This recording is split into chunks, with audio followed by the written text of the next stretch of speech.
Good afternoon, everybody. It's Tuesday and it's time for Family Support Q&A. We've got a really fun one today, so I hope everybody brought their travel questions. So Julie's here with us to talk about travel tips when you're traveling with a person with a disability. So without further ado, Julie Huff is going to introduce herself and tell her a little bit about why she's passionate about travel. My name is Julie Huff and I work for Enjoy Mouse Travel. We are a Disney agency.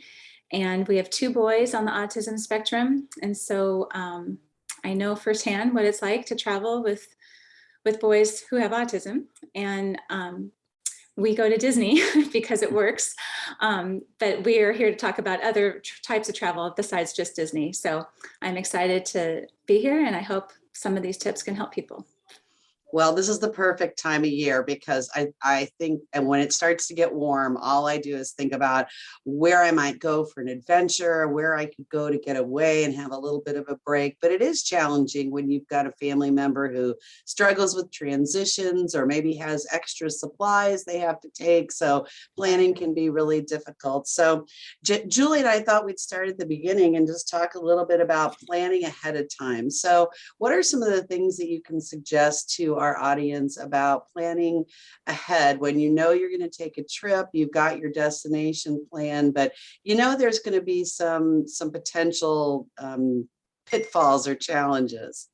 Absolutely. I think one of the biggest helps is to prepare our kids as much as possible for what to expect. It's going to be out of their ordinary, it's going to be out of their routine, out of what's familiar. And so whatever we can do ahead of time to help them anticipate what is coming, I think helps. And so one idea is to do some role playing with your child about, let's say you're going to visit extended family, you could role play how to greet grandma or how to greet your aunt or your uncle, depending on your child's abilities on how to role play. Social stories can be really helpful. When one of our first trips to Disney World with our sons, the OT at our school made a social story and I have it with me. So I thought I would show it to you. It's pretty simple, but a social story basically is very few words and pictures to help the child know what is coming, what to expect. So this just says we're going to Disney World, we're going to go on an airplane. We're going to wear headphones because airplanes can be loud. We'll be on a bus. We're going to be in a hotel room. We'll ride on a monorail. We'll be riding on a boat at times. We'll be walking. And then the last is we'll be on a bus and we're going to have fun. So it's pretty simple, social stories are, but they can be really helpful. And especially if you can make them ahead of time and read them over and over and over before the trip, that can be very helpful. I'm kind of embarrassed. I've never thought about using a social story for travel because to me, it's not something I stress about and worry about in that way, but it makes total sense. And what a fun bedtime story to be able to anticipate your trip and talk through some of those things. Love that. And if you were going like to meet extended family, you could get pictures of their house or pictures of them and have that in the social story. I think it helps the child just know what to expect, what's coming. We do have a question where somebody's asked, how far in advance do you start reading the story? And I suspect that's kind of depends on the kiddo. Sure. Yeah. We do it a couple of weeks before. Too early, it feels it's too abstract, but and then on his calendar, we'll write, airplane or Disney, whatever word would make the most sense to your child. And then one other tip before the trip, if you're going to be flying on an airplane, you can go to the airport ahead of time and practice to a certain extent. They won't let you through, to the gates, but you can do a lot of just visiting the airport when it's not a stressful day of travel and just help your child get used to that environment. They also, the TSA has a special employee called, I knew I was going to forget it, I wrote it down. It's called Passenger Support Specialist. And so if you need a little extra help going through security or anything, those employees are there to help families with children with special needs. Yeah, I think people don't realize how many organizations have thought about how to support all kinds of people to travel and have a good time. And the TSA has the passenger care person. They also have a TSA cares program. And I think that they will walk you through the airport in that advance walkthrough with that person, just to help understand all the different pieces of it. So those are great resources. I just wanted to ask one more question about the social story. What are your kids' reactions when you are using a story like that? Can you tell that they're getting relaxed? Do they get excited? How does it work? I think the first time it doesn't connect, and especially if the destination is a destination you've never been to before, I think it would be hard to connect. But the more you read it, and then if you do end up going to that destination more than once, they'll remember, and it'll start to make more sense. I think Wonderful. repetition is key. I'm going to ask you one more question from our audience, because I think this kind of applies to the section we're in. And they're asking about, how have you found countdowns to vacations helpful, either with an app or with a physical calendar? And you mentioned having some visuals on a calendar. Yeah, I do. I for my kids anyway, a physical calendar that is paper and they can take the marker and cross the days off helps a lot. And so again, I don't want to do it too early. It starts to get, the dots aren't connecting, but a couple of weeks before, I think it's very helpful to help them understand something new is coming. And the calendar, I think, depending on if your child is familiar with how a calendar works, I think that can be a very helpful tool. Yeah, I think time and understanding time for a broad number of people with disabilities can be very difficult. And so strategizing about how to make time more concrete, however it works for your child. So I like that the person that asked the question offered a variety of solutions. We even sometimes use things like those paper chains. Paper chains, because that was really helpful when I was getting overly excited about a holiday, to be able to take off a paper chain. So there's a lot of ways to help make time a little bit more visual for people. Yeah, for sure. So one more planning question. We have a question about whether you, when you look for vacations with kids with autism, are there places that you would avoid because you know it's not an ideal spot, or are there specific considerations that you look for? Well, I think I'll speak for my family. I would look for a place that has accommodations readily available. If it's a place that doesn't offer that would be hard for us. We need a place that understands special needs, understands us for autism, and has resources ready for us. And so for us, it's Disney. There's other places I'm sure that have accommodations ready. But like, our boys would not do well going to the beach for a week. I would love that, but they would be lost in there's no routine. There's nothing to do for them. And so I think picking your destination with your kids in mind as much as possible is a helpful thing. Like, we just rule out certain vacations for our family. Mm-hmm. It just doesn't work. Yeah, whereas I'm sure there's other kids at the beach, because it's a reduction in all the sensory input, and it's got kind of some freedom from the schedule, could be good. But it's about you knowing your family in a lot of ways as well. All right, so Julie, you gave us some ideas about what to do when you're planning. What about during the trip? How do you support kiddos?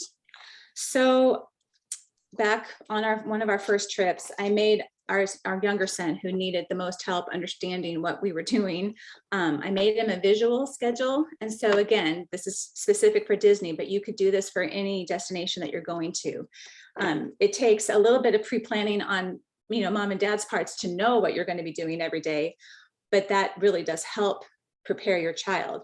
So this is just a Monday through Thursday, kind of morning, afternoon, evening, so that he could know we're going to the Magic Kingdom, then we're going to go swim, then we're going to go back to the Magic Kingdom.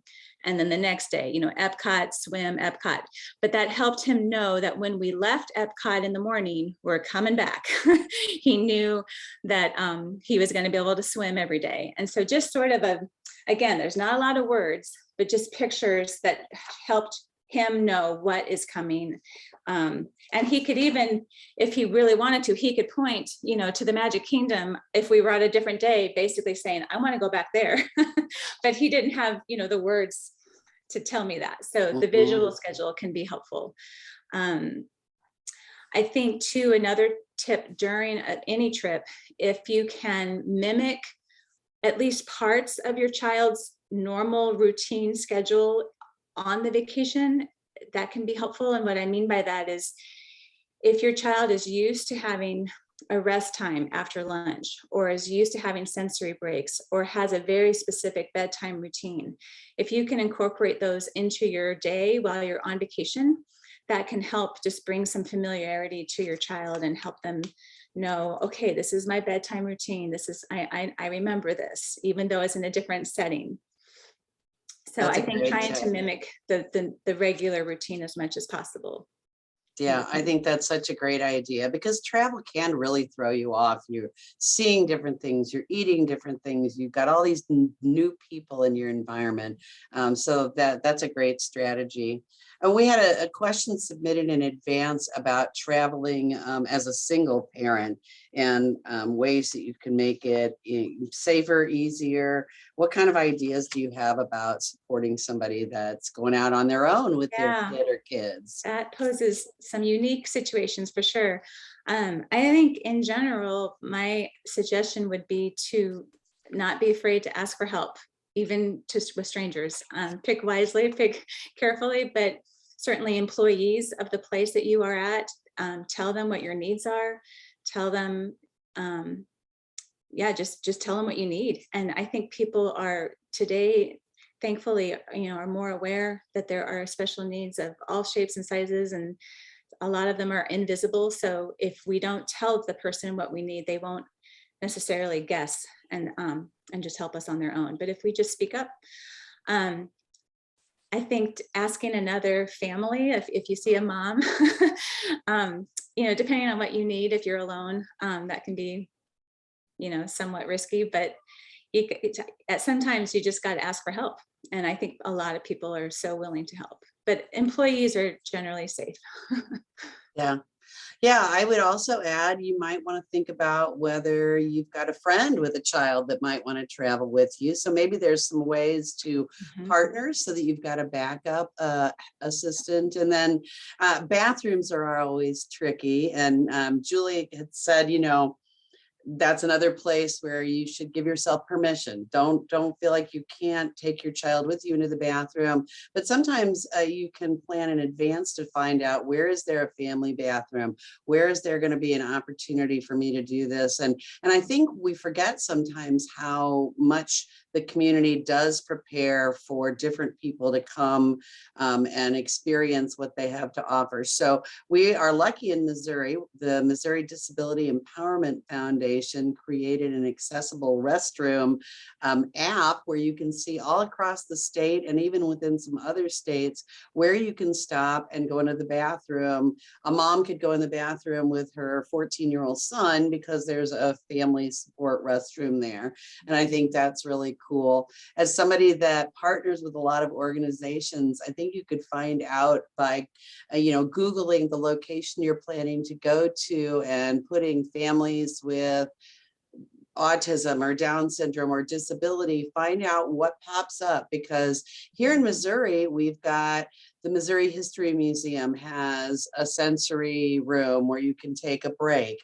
We have sensory friendly performances. We have different spaces where they've got like the accessible nature walk in Forest Park that's built for everybody with whatever kind of mobility you've got to be able to go there. There's a lot of resources that they're marketing to be welcoming to everybody. That's great. Yeah, there's some pretty cool stuff out there. I know that because you're a specialist with Disney, I don't want to miss our chance to talk about Disney. So let's have some Disney specific kinds of information we walk through here. Sure. Go ahead and you start talking to us about Disney specifics, and let's start with safety since I was talking about safety. Sure. Yeah. So our younger son is mostly, I would say, nonverbal. He can say a few words, mostly nouns, mostly food, what he wants to eat. So it is definitely on my radar when we are there of his safety and what in the world would happen if he got lost, and it can happen. And so our first year, what I did is I took a sheet of blank address labels and I wrote my cell number on it, and I wrote nonverbal, and I stuck it on his back. And that was my that was my way that I could sleep at night, knowing that if he got lost, surely somebody would find that phone number on his back.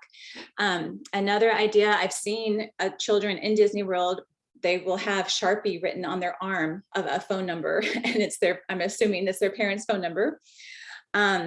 Another idea is at Disney, a lot of people will be wearing these magic bands on their wrist. And so on Daniel's, our son, I just write my phone number now on it. And so if he were to get lost, a cast member or anybody could call me.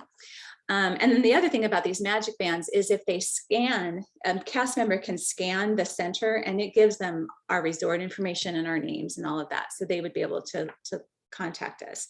But also for our older son who is verbal and our neurotypical daughter, when they were young, I put my cell phone number on a 3x5 card. And I just told them, put this in your pocket. I know you know my phone number. I know you know it, but if you get lost, your adrenaline is going to go crazy and you may forget my phone number. And so it's just in your pocket if you need it. And that also just helped me have a little peace knowing that even somebody without special needs, when the adrenaline goes, it's just crazy what your mind, does. So everyone had my phone number. I've also have read, sometimes parents will take a picture of their child each morning just to kind of document what they're wearing in case they did get lost. You could help describe what your child was wearing that day if you took a picture. The other thing, especially in Disney World, my husband and I try to communicate really clearly who is on for that segment of the day, because especially when you exit a ride, oftentimes you exit into a gift shop. Clear, marketing strategy on their part, but that's a very easy environment to lose a child because they see things and they're gone, or you're looking at your app to figure out what you're going to do next. And so somebody needs to be on. And so just communicating clearly, okay, I've got him for the next couple of hours. It's going to be your turn for the next couple of hours, just so that somebody's staying in touch with all of that. And then the last thing for safety at Disney is, again, if your child is verbal enough to be able to role play with them, if you did get lost, this is what you can do, and to point out to them what the cast members look like. They all have name tags and pretty unique uniforms, but that they could go up to a cast member and ask them for some help. I want to interrupt you and just talk about that briefly, because I really love it. You have thought about what needs to happen today, but when you talk about role playing, you're really thinking about building skills for tomorrow, because your boys are going to get older and they're going to develop some skills where maybe you'll be able to give them a little bit more independence or freedom, because that they've built the skills to let people know if they need help or if there's an emergency. So I think those are really cool things to think about too, if you're watching this, that your child is going to continue to learn and grow really their whole lives. And so trying to think about what the next step is that they should be learning and taking responsibility for. You just don't know how much they may be able to take responsibility for as they move forward. So hats off, Julie. I think that's really cool. Another tip at Disney with special needs is to utilize their disability pass. It has changed a little bit over the years, but they still offer it, and it is a lifesaver. You can apply for one before your trip now so that you know you have it before you go, which is a new thing and is hugely helpful for a planner like me, but lots of us who just want to know, do we have that disability pass? And what that does is it gets you access to a shorter line. You're still waiting in line, but it's a shorter line for all the rides. And that can make a huge, huge difference. So definitely use that. Another tip is, if you can, and schedules are dependent on lots of different things that are out of our control, but if you can choose a low crowd type of time of year, that will also help, because even if you have the disability pass, that works great on the rides, but everything at Disney World has a line. So if you go at high crowded times, the bathrooms are going to have a line, which that's not nothing for families with special needs. The popcorn line has a line, the bus has a line, the boats have lines, the monorail, everything has a line. So if you can go in a month or in a week, whenever that is a lower crowd, predictive, everything changes, but the predicted lower crowd time, that will help all those other environments be a little less crowded. And just from a sensory perspective, we've been when it's been super crowded and when it has been super low, and it is night and day in terms of our overall experience for all of us, but especially for the boys. Yeah, that seems so important. And who wants to spend all their time standing in line anyway? So that'll be to the benefit of everyone if you're able to do that. Absolutely. I love this question. It's so sweet. Are Disney characters ever available for bedtime stories? Not in person. They do have a bedtime story channel on the TV in the hotel room. Oh, wow, that's so cool. But yeah, that would be super fun. And speaking of characters, if you have a child who would like to meet a character, but sensory wise, or just you name it, they need a little bit gentler interaction, every character will have a cast member kind of assigned to them to help manage the line, and just give them a heads up and say, my son really loves Tigger, but if Tigger could be a little calmer than normal, he has autism, that would be great. I don't know how they communicate with the character. They must have a signal, because they always communicate that to the character, and they just kind of calm everything down a little bit, and make the experience really, really sweet for the child. Right. And so all those things that you were talking to us about before, about role playing and planning, Absolutely. You can do that as a specific for Disney. Absolutely. Through those different scenarios that you've talked about. Yep. You could practice waiting in line, practice how to greet a character, like don't pull on their tail, things, just help them know what to expect. There's a lot of visual things going on, a lot of auditory things going on, every sense is on high alert. So the more we can prepare our kids, the better. And we did have a pre-submitted question about somebody that wanted to know if you knew about any good deals for a day pass. Unfortunately, I don't. Our agency only books with Disney directly, and Disney doesn't offer a discount on a one-day pass. But I did see her date, and I wanted to encourage her to get her ticket soon. In addition to a ticket, everyone also has to have a park pass reservation. You won't be allowed into the park with just a ticket. You have to have both the ticket and a park pass reservation, and those sell out. And so most of June weekdays have sold out for Magic Kingdom and Hollywood Studios. So July is still wide open, and that's when she wanted to go, but I would get it soon. It's a very popular, magical place to go. It is. We've got another question that I want to hear the answer. They are asking, since your children are so different, what are all their favorite activities at Disney? At Disney, I know they are very different. Our youngest son, he's 22. He would love to just stay in Fantasyland in Magic Kingdom the whole day. He loves Dumbo and Peter Pan and all of the Fantasyland rides. Our other son is into Star Wars, so he wants to be in the Hollywood Studios because that's where that is. So sometimes when we go as a family, we will, again, kind of give ourselves permission. Our family vacation is going to look different. And we divide and conquer. So one of us takes Daniel to Magic Kingdom for the day, and the other one goes to Hollywood Studios for the day. And we meet up at some point during the day, but we just have to make peace with the fact that it's not going to be all of us all together all the time because the interests are so different.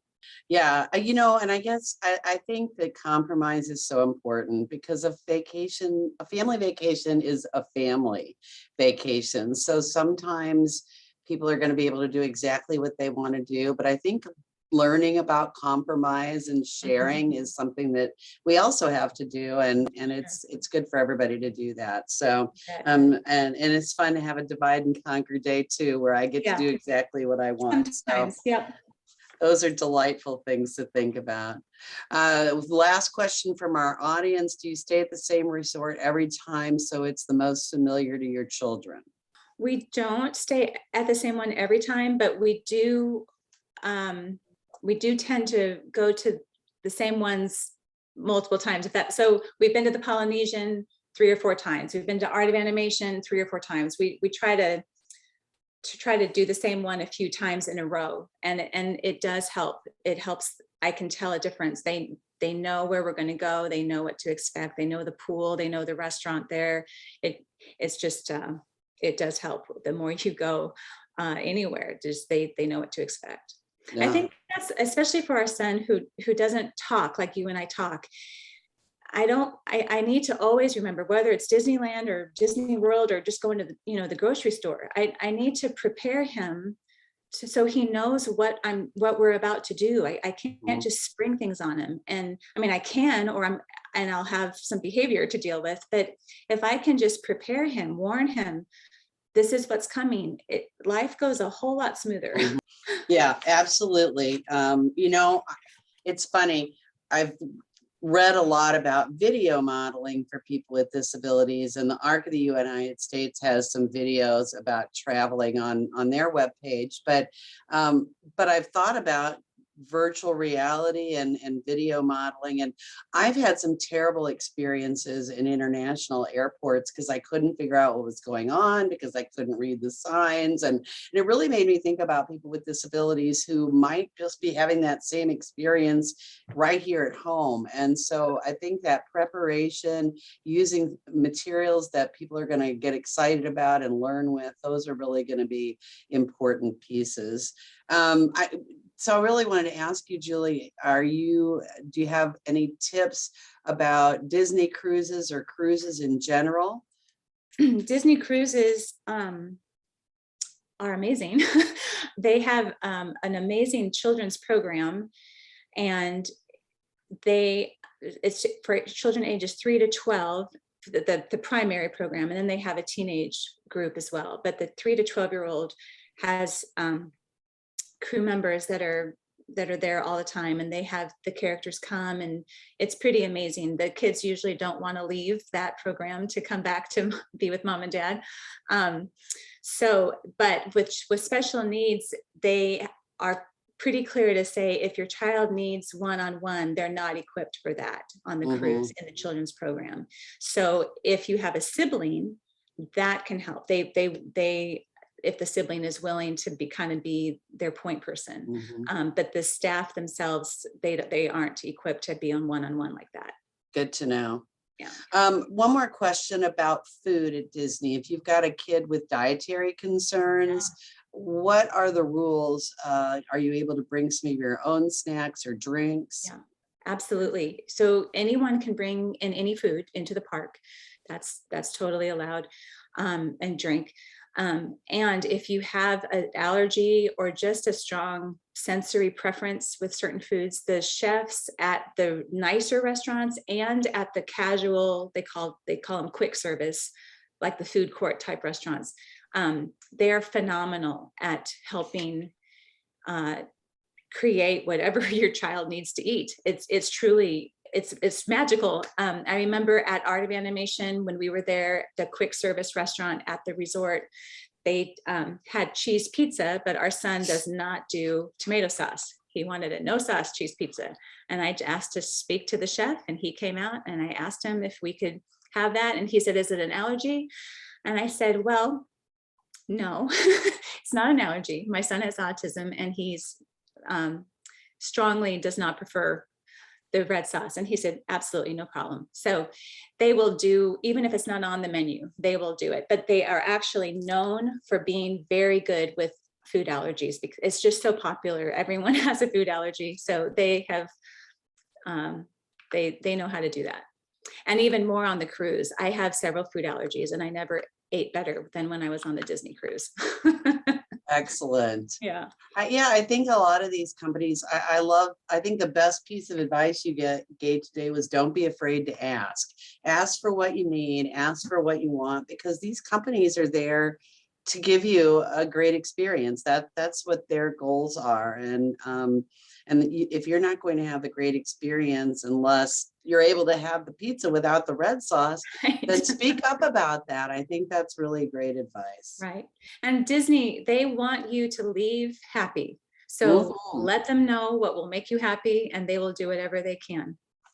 Well, Because and I they know think if you leave happy, you'll come back. absolutely. And I suspect that's exactly what they strive for at Yeah. Six Flags or Trout Lodge or at the zoo here in St. Louis. So all of those things can be a magical experience, but you need to let people know what you need. There's no reason to be shy about that. Any closing comments that you want to make? I think just in general to have, to do what you can to plan ahead and to prepare. And then whatever happens, happens and enjoy the good parts and then learn from the parts that maybe didn't go so smoothly for next time. Thank you. Mhm. And we've included Julie's website, juliehuff.com. We'll make sure that's available to people that watch the video. There's some videos on the website. I think there's going to be some great resources. So go out and give it a look.